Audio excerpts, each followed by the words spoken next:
हाय दोस्तों, नमस्कार। कैसे हैं आप लोग? आशा करता हूँ आप और आपका परिवार अच्छा होगा।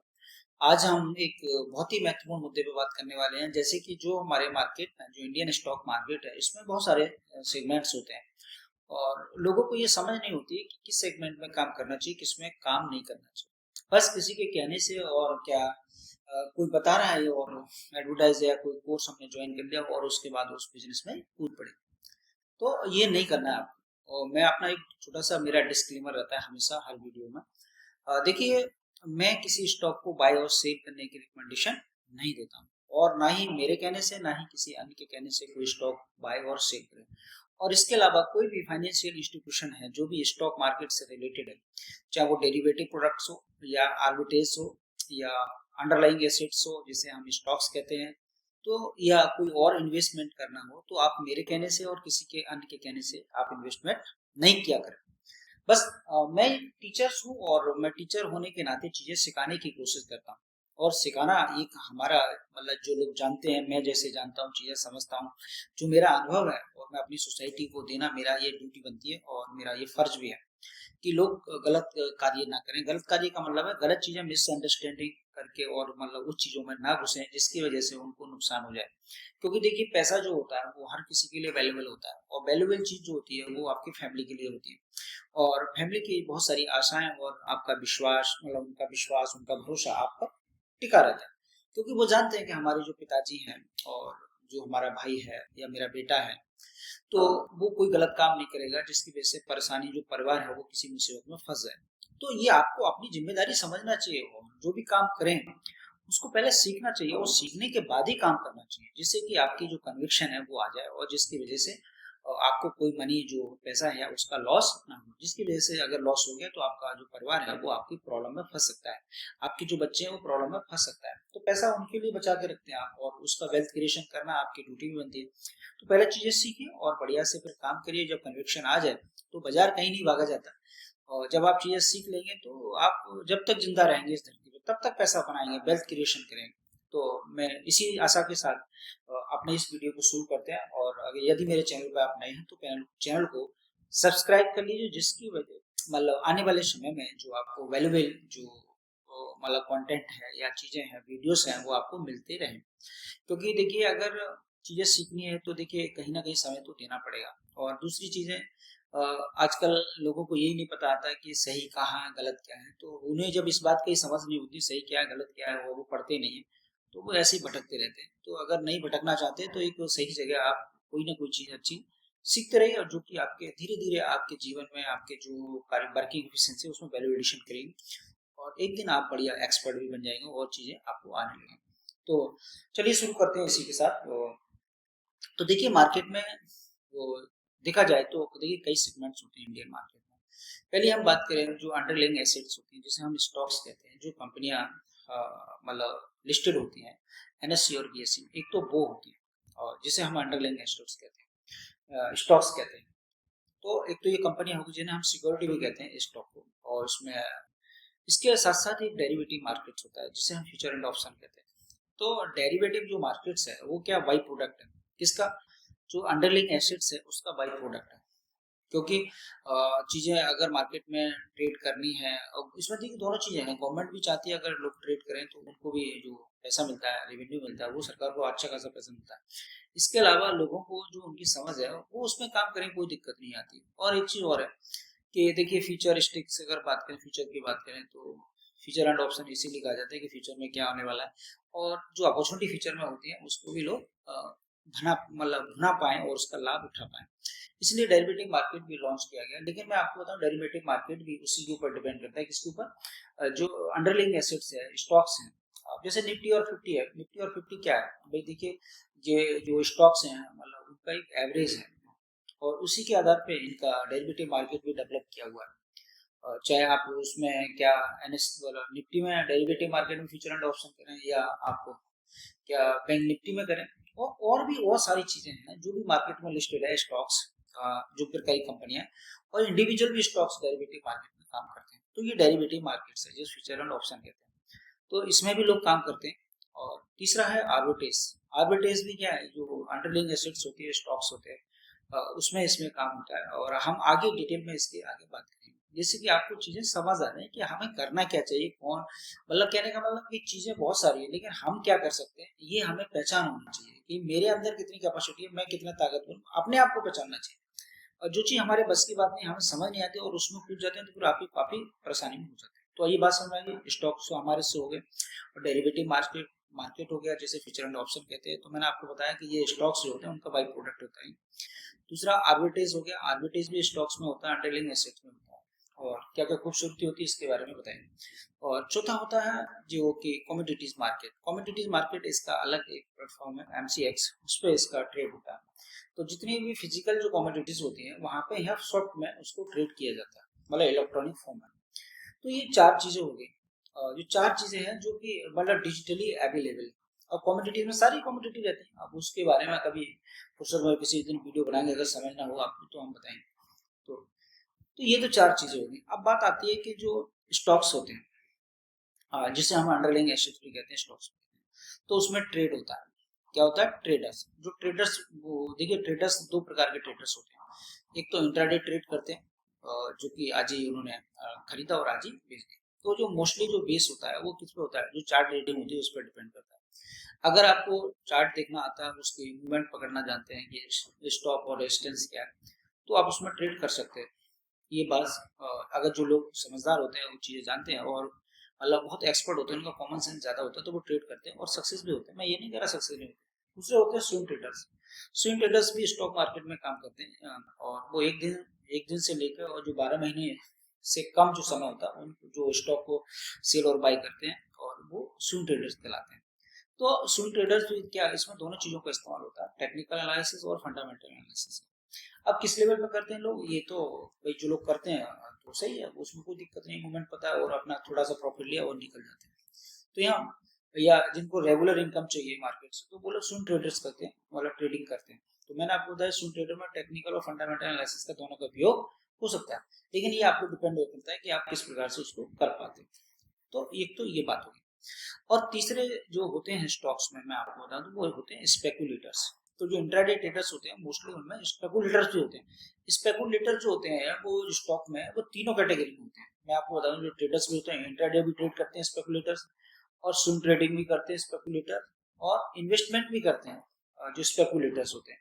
अब स्पेकुलेटर्स होते हैं वो करते क्या है? स्पेकुलेटर का मतलब होता है उन्हें तो पता तो होता नहीं चीजें, और जैसे किसी ने सोशल मीडिया पर रिकमेंड कर दिया किसी स्टॉक, तो उन्होंने क्या करा, ये बहुत बढ़िया और इसको खरीद लिया, तो ये स्पेकुलेटर हो गया। दूसरा टीवी बता दिया किसने।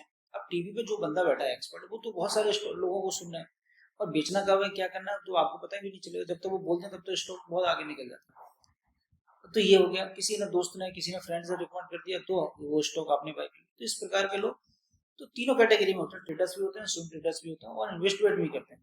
तो स्पेकुलेटर जो होते हैं वो भी ये काम करते हैं। लेकिन मैं एक चीज बता दूं, हमारे इंडियन मार्केट में अगर हम बात करें तो 90% जो संख्या है वो स्पेकुलेटर्स की है, और स्पेकुलेटर सबसे ज्यादा है। और जो बाकी 10% में, उनमें बाकी समझदार लोग हैं जो कि चीजें जानते हैं तभी वो काम करते हैं। तो स्पेकुलेटर के साथ समस्या क्या होती है, मैं आपको बताऊं। वो स्पेकुलेटर है नहीं, जो हमारी सोसाइटी है या जो इन्फ्लुएंसर है, जो जगह जगह सोशल मीडिया पे और अपनी कहानी दुनिया के मतलब एक इस प्रकार का प्रोपोगंडा करके जैसे लोगों को गुमराह करते हैं। जैसे मृग मरीच का होती है, उसमें हमने जब बचपन में पढ़ा था तो उसमें कहा कि जब आप राजस्थान में जाएंगे या जहाँ जैसे इलाका होगा जहाँ थार का होगा, रेगिस्तान होगा, तो वहाँ ऐसे लगेगा पानी है, लेकिन जब वहां जाएंगे तो पानी नहीं होगा।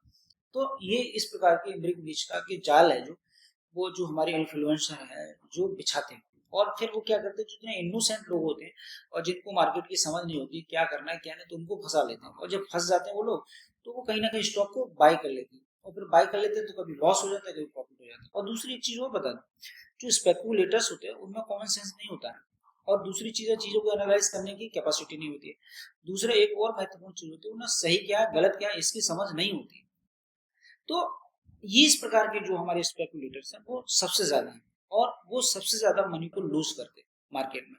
और वो लोग बाद में जब फंस जाते हैं तो फिर परेशान होते हैं। तो या तो वो दो ही काम करते हैं, या तो वो मार्केट छोड़ के भाग जाते हैं, या अपनी पूंजी को सब गवा के यहाँ से चले जाते हैं। एक तो ये तो होता है।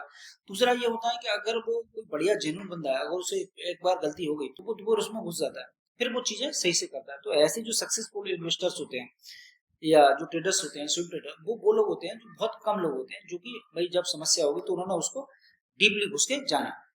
तो ये चीज समझना बहुत जरूरी है।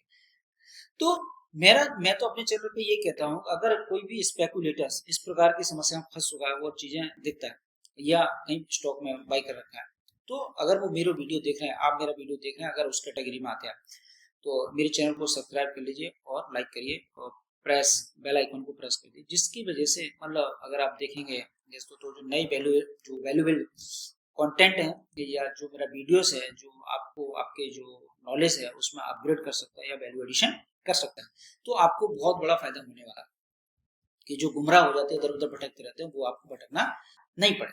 तो इस प्रकार की चीजें होती है, बात समझ में आ गई। तो ट्रेडर्स ये काम करते हैं, तो स्पेकुलेटर्स हो गए। अब बात करते हैं फिर दूसरे होते हैं हेजर्स।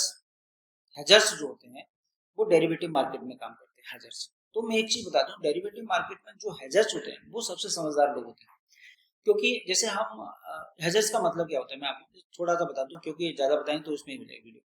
तो देखिए हेजेस क्या होते हैं, जैसे हम एक फैमिली है हमारी, एक सर्टेन इनकम हमारी, तो देखिए हमें क्या आने वाले समय बहुत सारी परेशानी हो सकती है, जैसे हम भाई देखो बीमार पड़ सकते हैं या कोई एक्सीडेंटल और कोई घटना कोई मृत्यु भी हो सकती है। तो अगर ये दोनों घटना हमारे साथ घट गई तो क्या हुआ, हमारी फैमिली तो रोड पे आ जाएगी। या हम बीमार हो गए, फॉर एग्जाम्पल अगर बीमार हो गए तो अस्पताल वाले तो बहुत सारा लाखों रुपए का बिल बैठा दे, तो हमारी जितनी सेविंग है किसी उधार लेंगे तो हम तो फैमिली बर्बाद हो जाएगी, खाएगी क्या। और मान चलो मिस हैपनिंग होगी कोई, तो मेरे बाद परिवार का क्या होगा, मतलब जो भी, पहले हमें निगेटिव चीजें नहीं सोचनी, पहली बात तो ये।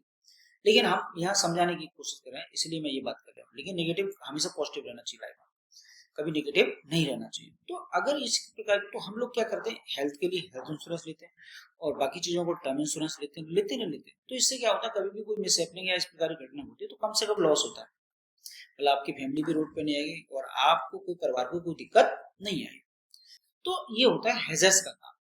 तो हेजर्स करते क्या है, देखिए मैं क्या हेज जो होती है डेरिवेटिव मार्केट, मैंने आपको पहले बताया कि जो अंडरलाइंग एसेट्स स्टॉक्स होता है उसकी एक उसी के साथ में चलने वाला पैरेलल चलने वाली एक चीज क्या होती है, डेरिवेटिव मार्केट, जो फीचर एंड ऑप्शन होती है।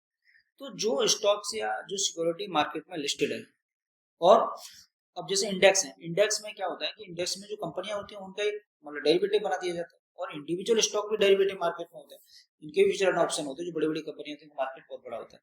तो वो चीजों को हैश करके चलती है। हैश का मतलब होता है वो जब पुट या कॉल भी जब खरीदेंगे तो वो उस स्टॉक में जो फिजिकली जो जिससे गवर्न होता है वो डेरिवेटिव, मतलब जो जैसे कॉल है किसी की, अब जैसे मान चलो कॉल अगर किसी की है, जैसे मान चलो रिलायंस है, रिलायंस अगर फ्यूचर डेरिवेटिव मार्केट में, तो रिलायंस की अगर कोई बंदा कॉल अगर बाई करेगा या सेल करेगा तो वो कम से कम भाई जो रिलायंस का स्टॉक्स है उसको बाई करेगा नहीं बढ़ेगा, ऊपर जाएगा तो स्टॉक बढ़ेगा, नीचे जाएगा तो उसकी कॉल बढ़ेगी, तो सेल कर रखी है उसने।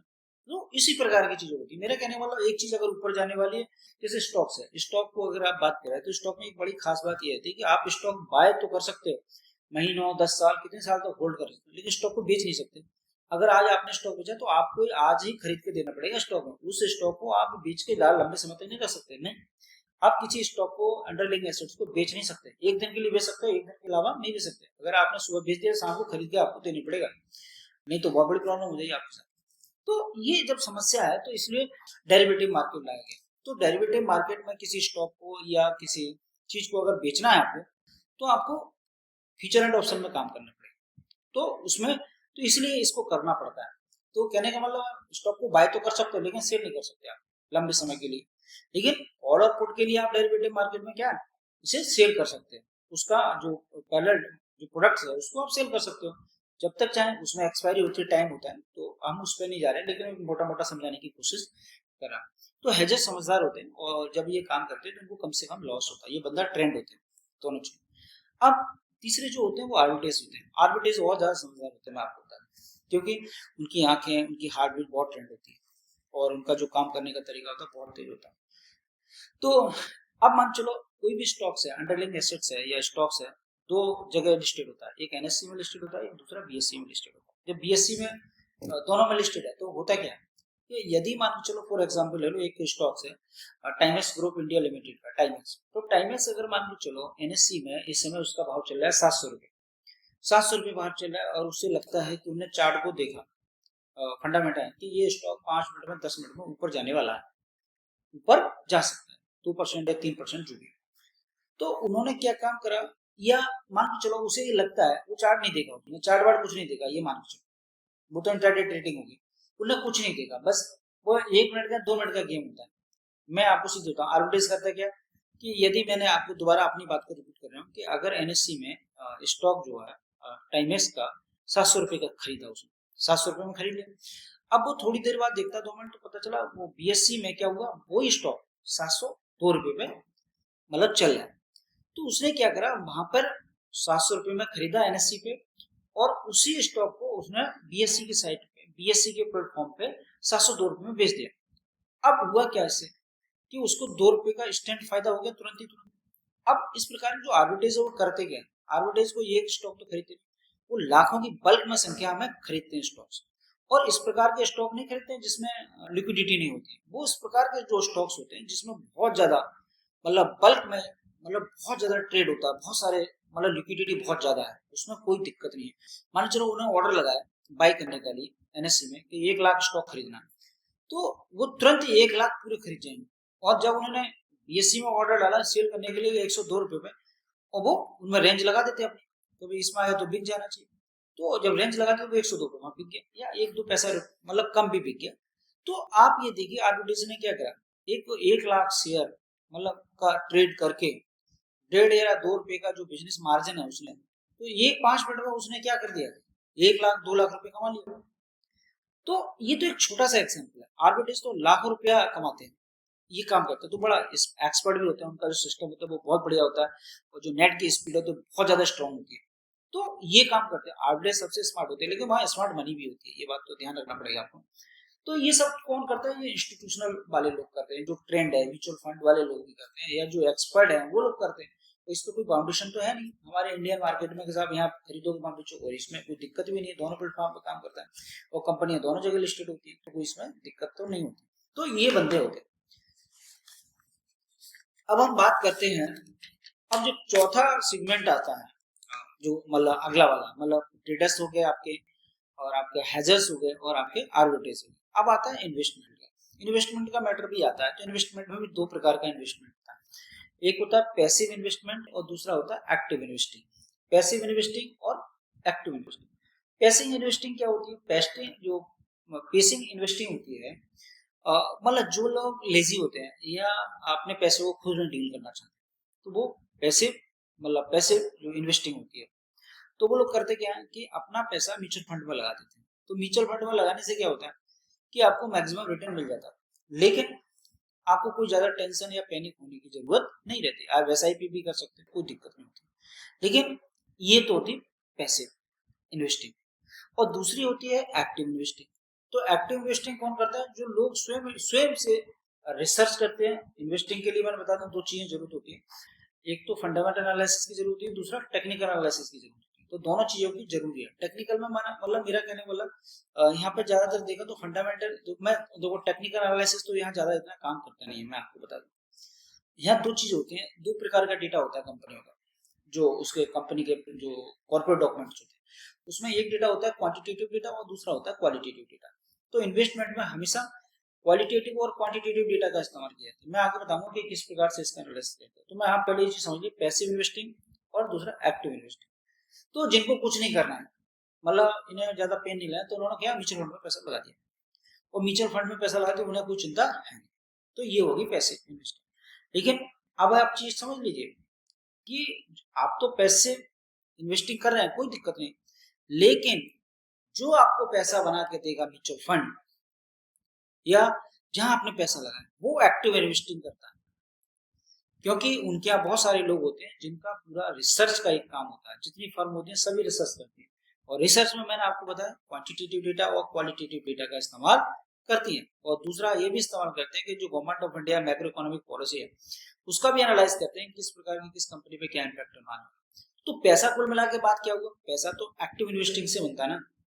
आप जो पैसे इन्वेस्टिंग कर रहे हैं वो भी पैसा एक्टिव इन्वेस्टिंग के माध्यम से बन गया। अब बताते हैं कि भाई जिनको टाइम नहीं है, लेकिन जिनके पास टाइम है, जो चीजें सीख सकते हैं, बहुत ज्यादा वेल्थ क्रिएशन कर सकते हैं, उनको एक्टिव इन्वेस्टिंग सीखनी चाहिए और करनी चाहिए।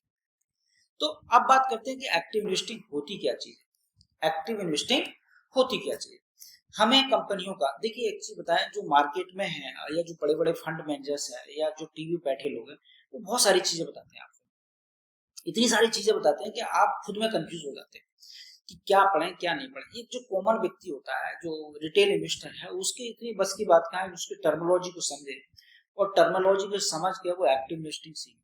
तो मैं यहाँ क्या किया मैंने, तो मैं चाहता हूँ कि मैं ऐसी चीजें आपको बताने वाला हूँ जिससे कि जो कॉमन आदमी है, जिसने सिंपल पढ़ाई कर रखी है और वो भी उन चीजों को समझ जाए, तो इससे बढ़िया बात क्या हो सकती है। और कम से कम चीजें पढ़नी पड़े, तो वहां आप अपना पैसा एक्टिव इन्वेस्टमेंट से अपने फंड को, अपनी चीजों को खुद मैनेज कर सकते हो और खुद से डील कर सकते हो। तो चलिए हम इस पे बात करते हैं। तो ये बात तो समझ में आ गई पैसिव इन्वेस्टिंग क्या होती है, और पैसिव इन्वेस्टिंग का जो पैसा है वो भी एक्टिव इन्वेस्टिंग से बनता है। अब बात आती है कि एक्टिव इन्वेस्टिंग है क्या चीज। अब मैं यहाँ बता दूं आपको, एक्टिव इन्वेस्टिंग सीखनी है तो सबसे पहले आपको क्या करना है, आपको कंपनी का लेटेस्ट डॉक्यूमेंट पढ़ना है। सबसे पहले क्या करना है, लेटेस्ट डॉक्यूमेंट पढ़ना है। लेकिन उससे पहले एक चीज बता दूंगा आपको, सबसे पहले एक्टिव इन्वेस्टिंग अगर सीखना है तो सबसे पहले जो स्टॉक्स है, जो कंपनी है, उसका बिजनेस आपको समझ आना चाहिए। आपको बिजनेस उसका समझ आना चाहिए। और देखिए हमें ऐसे क्रिटिकल बिजनेस नहीं समझनी चाहिए, हमें कौन से बिजनेस लेने चाहिए जो हमें समझ में आते हैं, जिनके प्रोडक्ट हमारे घर में इस्तेमाल होते हैं या हमारे पड़ोसी इस्तेमाल करते हैं। और कुछ भी ना करो तो आप वो देख लो कि जो प्रोडक्ट आपके घर में इस्तेमाल होते हैं, जैसे कपड़े आप पहनते हैं, राइट, खाने की चीजें आपके यहाँ आती हैं, राइट, इलेक्ट्रॉनिक आइटम आपके पास आते हैं, आप कार कोई चलाते हैं, स्कूटर मोटरसाइकिल जो भी चलाते हैं, राइट, तो ये सारी चीज तो आप इस्तेमाल करते हैं। घड़ी आप पहनते होंगे, ज्वेलरीज पहनते होंगे पत्नी आपकी, तो ज्वेलरी कंपनी हो गई, ऑटोमोबाइल की कंपनियां हो गई, एफएमसीजी कंपनी हो गई, गारमेंट्स कंपनी हो गई, और भी बहुत सारी कंपनियां जिसका सामान आपके घर में आता है। सीधी सिंपल बात बता रहा हूं, ज्यादा चक्कर में नहीं पड़ना। तो जो चीज आपके घर में इस्तेमाल होती है, जो कार इस्तेमाल करते हैं, तो वो उन कंपनी को आप ट्रैक करो, क्योंकि उनका बिजनेस आपकी समझ में आसानी से आ सकता है, इसमें कोई रॉकेट साइंस नहीं। अब जब रॉकेट साइंस से आपको बिजनेस समझ में आ गई, कंपनी समझ में आ गई, ये कंपनी, अब बात आती है कि अब हमें करना क्या चाहिए। अब हमें कंपनी का, जो कंपनी हमें पता चले, उस कंपनी का लेटेस्ट कॉर्पोरेट डॉक्यूमेंट पढ़ना। कौन सा लेटेस्ट डॉक्यूमेंट, कॉर्पोरेट डॉक्यूमेंट पढ़ना, कॉन कॉल और पीपीटी, और उसका बिजनेस अपडेट जिसे हम प्रेस रिलीज भी कहते हैं। तो जब 3 डॉक्यूमेंट्स हो गए, तो अब बात आती है कि ये मिलते कहाँ। मैं हर अपने एक वीडियो में बताता हूँ कि ये मिलते कहाँ पे, लेटेस्ट कॉर्पोरेट। अभी Q2 FY26 के रिजल्ट आने वाले हैं और इसमें स्टॉक के बिजनेस अपडेट आ रहे हैं। मेरे बहुत सारे वीडियो मतलब लगातार आ रहे हैं और मैं एक एक बिजनेस को अलग इंडिविजुअली स्टडी करके डाल रहा हूँ, जिससे कि जो मेरे लिसनर हैं या मेरी ऑडियंस है उसको चीजें समझ में आए, जो मुझे फॉलो करते हैं यूट्यूब पर। तो अब ये मिलते कहाँ हैं, मैं आपको बता दूं। आप स्क्रीनर में जाइए, स्क्रीनर गूगल में टाइप कर दीजिए, और जैसे ही टाइप करेंगे तो वहाँ कंपनी का नाम पूछेगा। कंपनी का नाम आप गूगल के साथ अपना अकाउंट बना सकते हैं, तो वो आपसे पूछेगा कि कंपनी का नाम। जैसे फॉर एग्जाम्पल आपने कंपनी डाल दी साहब, क्या बोलते हैं, टाइम्स ग्रुप डाल दिया।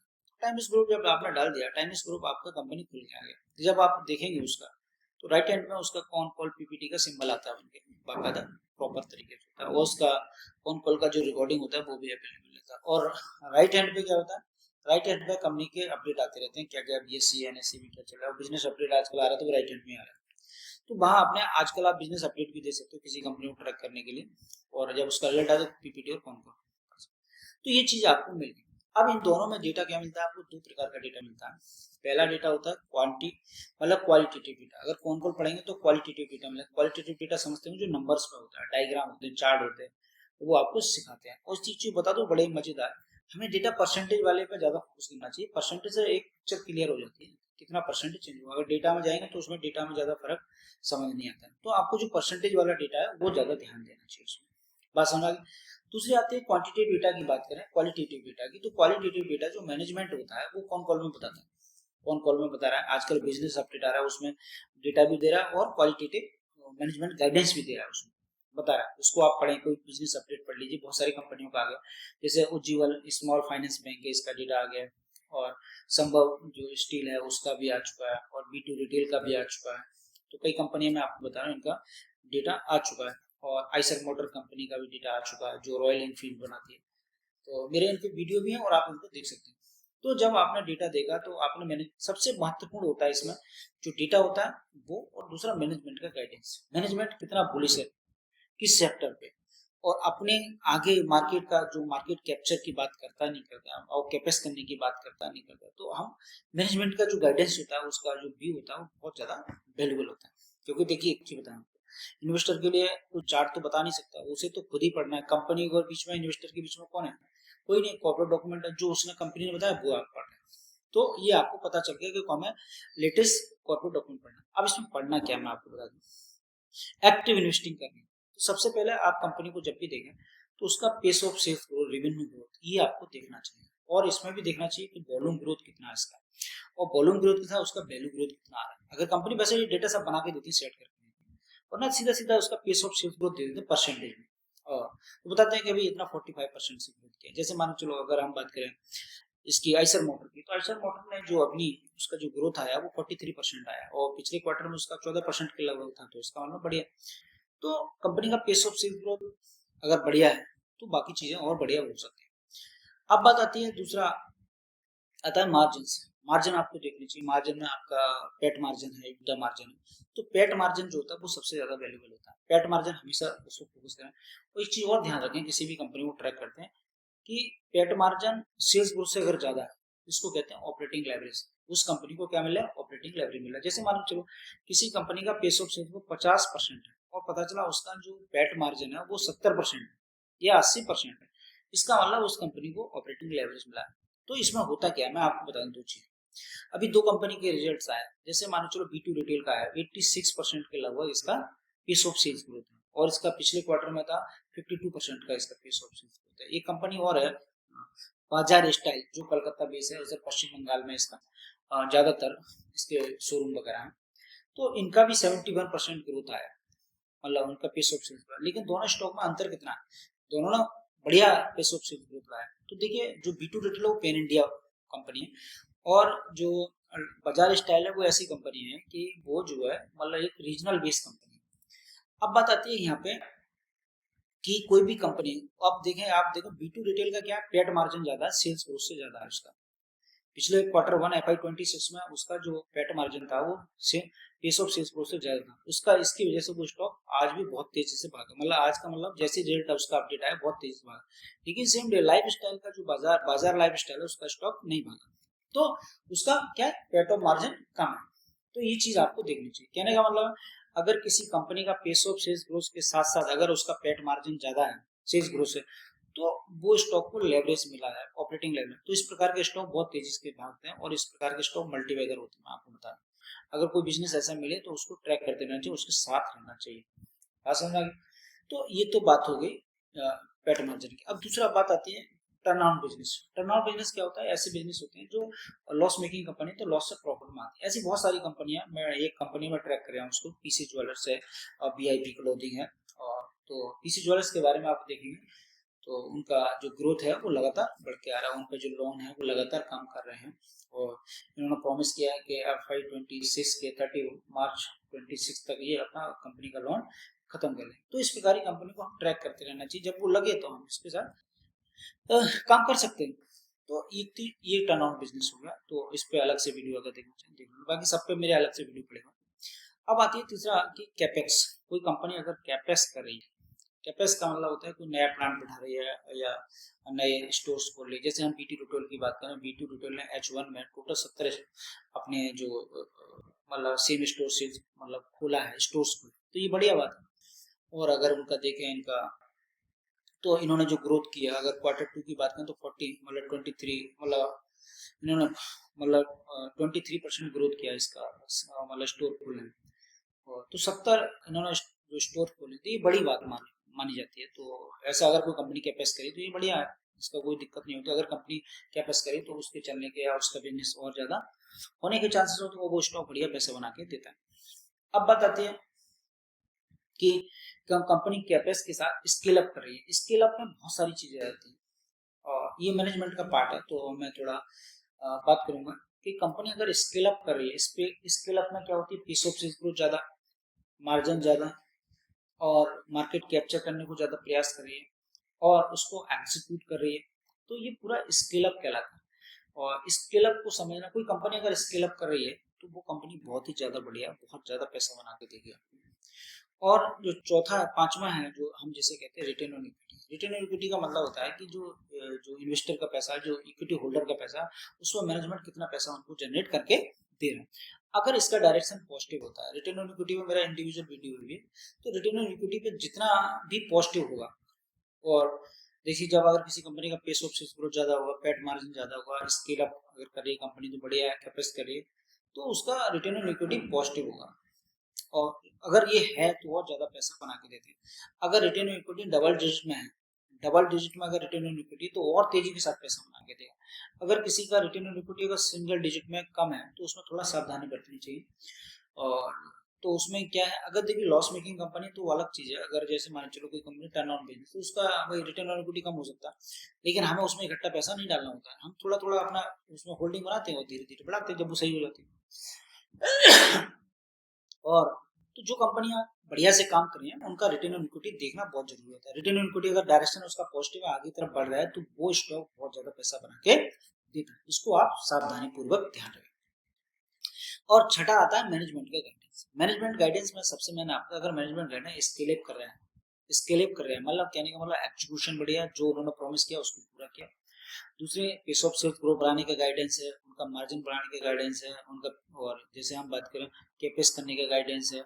तो अगर ये तीनों गाइडेंस है और फ्यूचरिस्टिक है, मतलब आगे की चीजें देख रहे हैं और बढ़िया काम कर रहे हैं, कोई प्रॉब्लम नहीं बता रहा है, तो वो स्टॉक बहुत ज्यादा पैसा बना के आपको देगा। तो ये बात आ जाती है एक्टिव इन्वेस्टिंग की। अगर आपको एक्टिव इन्वेस्टिंग सीखनी है तो ये चीजें सारी आपको ट्रैक करना आना चाहिए, कंपनी को ट्रैक करना आना चाहिए, उसका डेटा एनालाइज करना आना चाहिए। तो मैंने जो आपको बताई इसमें कोई रॉकेट साइंस नहीं है।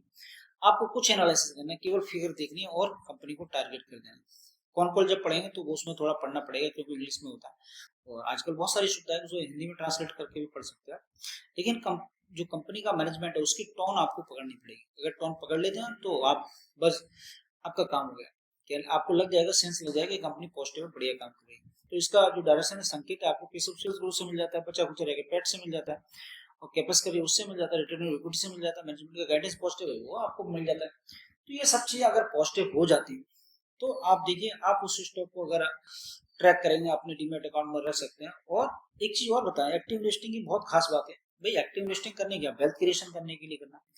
तो कोई स्टॉक जब सस्ता मिले, सस्ते का मतलब मेरा है कि अगर कोई स्टॉक का रेट बढ़िया है, वो आज खरीदा आपने 200 रुपए और अगले क्वार्टर में उसका रेट बढ़िया है, जैसे मैं आपको बता दूं बीटी रिटेल की बात था, बीटी रिटेल का स्टॉक जो 1800 रुपए भी था, उसमें 1700 भी था Q1 FY26 में, तो उसका रेट बढ़िया था, तो कुछ लोगों ने उस समय खरीदा होगा मान के चलते।